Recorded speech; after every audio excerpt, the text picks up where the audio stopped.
Assalamualaikum warahmatullahi wabarakatuh. Selamat pagi anak-anak. Bertemu kembali dengan Bapak tentunya di mata pelajaran sejarah.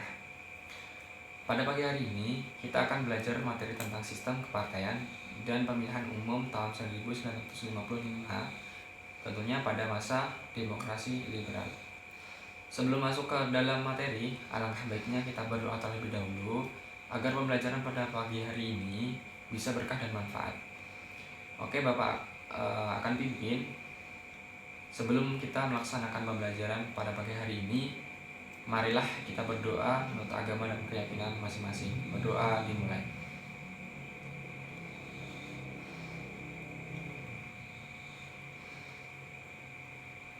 Selesai. Bapak mengingatkan untuk mengisi daftar hadir terlebih dahulu. Untuk teknis pengisian daftar hadir pada pagi hari ini sedikit berbeda dengan sebelumnya, yaitu dengan cara komen di kolom komentar dari video pembelajaran ini dengan cara menuliskan nama, kelas, dan nomor absen. Dan sedikit memberi bocoran, nanti di dalam video ada mengandung jawaban dari tugas hari ini. Jadi jangan lupa untuk menyimak video ini sampai akhir. Dan untuk tugas akan dikumpulkan lewat Google Classroom.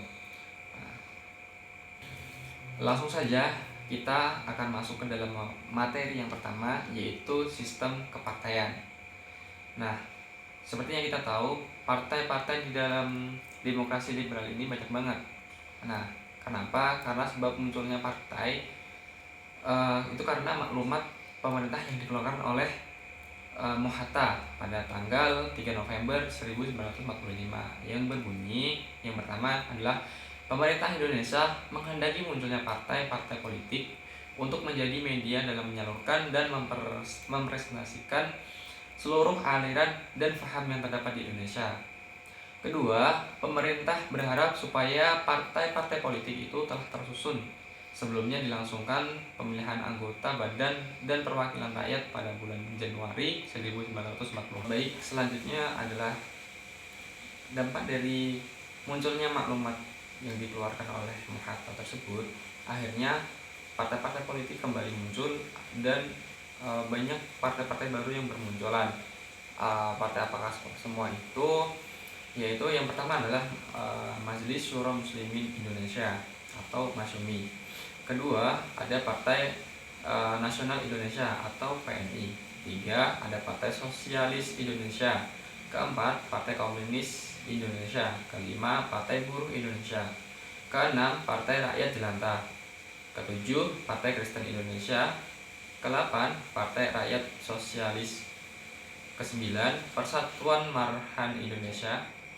Ke-10 yaitu Permai Katolik Republik Indonesia. Baik, untuk materi selanjutnya adalah pemilu tahun 1955.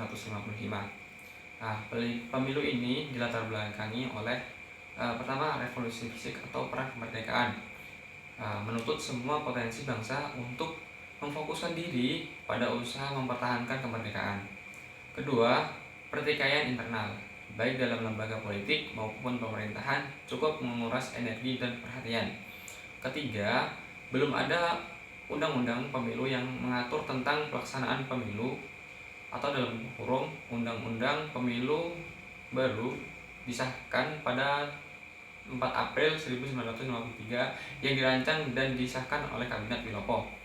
Kemudian tujuan diadakannya pemilu tahun 1955 berdasarkan Undang-Undang Nomor 7 Tahun 1953, pemilu 1955 dilakukan untuk memilih anggota-anggota parlementer atau DPR dan konstituante, lembaga yang diberi tugas wewenang untuk melakukan perubahan terhadap konstitusi negara. Kemudian pelaksanaan pemilu itu ada 2 tahap. Nah, tahap pertama itu dilaksanakan pada tanggal 29 September 1955. Untuk tahap kedua diselenggarakan pada tanggal 15 Desember 1955.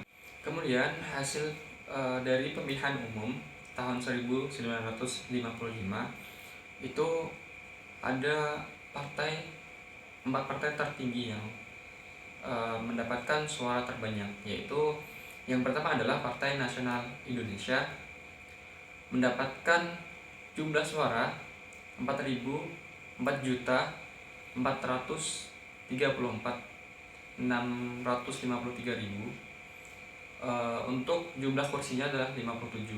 Kemudian ada disusul Partai Masyumi dengan perolehan suara 7.903.886.000. Untuk jumlah kursinya adalah 57. Kemudian ada Partai Nahdlatul Ulama dengan perolehan suara yaitu 6.955.141.000 dengan perolehan jumlah kursi yaitu 45. Kemudian yang terakhir untuk Partai Komunis Indonesia itu mendapatkan suara 6.179.914.000 dan memperoleh kursi sebanyak 39. Kemudian untuk pemilihan umum tahap kedua itu juga sama, partainya pun sama. Yang tertinggi itu ada Partai Nasional Indonesia, Masyumi, Nahdlatul Ulama, kemudian yang terakhir adalah Partai Komunis. Ini yang sangat unggul daripada partai-partai yang lainnya. Dalam pelaksanaan pemilu 1950 ini terdapat kelebihan dan kekurangan. Kelebihannya itu sendiri adalah yang pertama memiliki tingkat partisipasi yang sangat besar.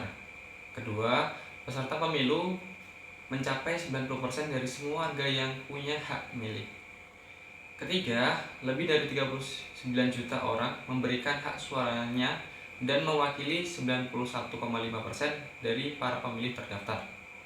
Keempat, persentase suara sah sangat besar yang artinya meski banyak yang buta huruf, rakyat Indonesia cukup cerdas untuk memilih. Selanjutnya adalah suara yang masuk mencapai 80%. Kemudian, pemilu berjalan aman, tertib, dan disiplin, serta jauh dari unsur kekerasan dan kecurangan. Kemudian ada kekurangannya, yaitu adalah timbulnya krisis ketatanegaraan. Munculnya dekret presiden tanggal 5 Juli 1959. Gagalnya Dewan Konstituansa dalam menghasilkan konstitusi baru.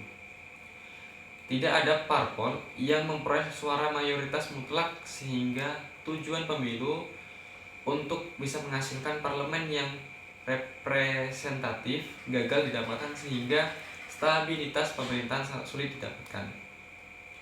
Sistem pemerintah tidak stabil karena kekuasaan terbagi-bagi dalam berbagai aliran politik. Kemudian kekecewaan di partai politik yang kemudian memunculkan banyak partai politik baru yang tentu saja ini membuat keadaan menjadi lebih sulit. Kemudian banyaknya terjadi perpecahan daerah. Baik, sebelum Bapak tutup, Bapak ingatkan lagi untuk daftar hadir dan tugasnya jangan lupa diisi dan dikerjakan. Karena nilai akan Bapak store ke Ibu Fatimah selaku guru sejarah. Mungkin itu saja yang dapat Bapak sampaikan terkait pembelajaran pada pagi hari ini. Dan ini adalah mungkin pertemuan terakhir Bapak dengan kalian. Jadi kalau ada Bapak ada salah kata atau perbuatan, mohon maaf sebesar-besarnya. Semoga sehat terus kalian, dan semoga sedikit ilmu dari Bapak bisa bermanfaat dan ilmu yang Bapak dapatkan dari kalian semua juga bermanfaat bagi Bapak. Bapak Hari, terima kasih. Wassalamualaikum warahmatullahi wabarakatuh.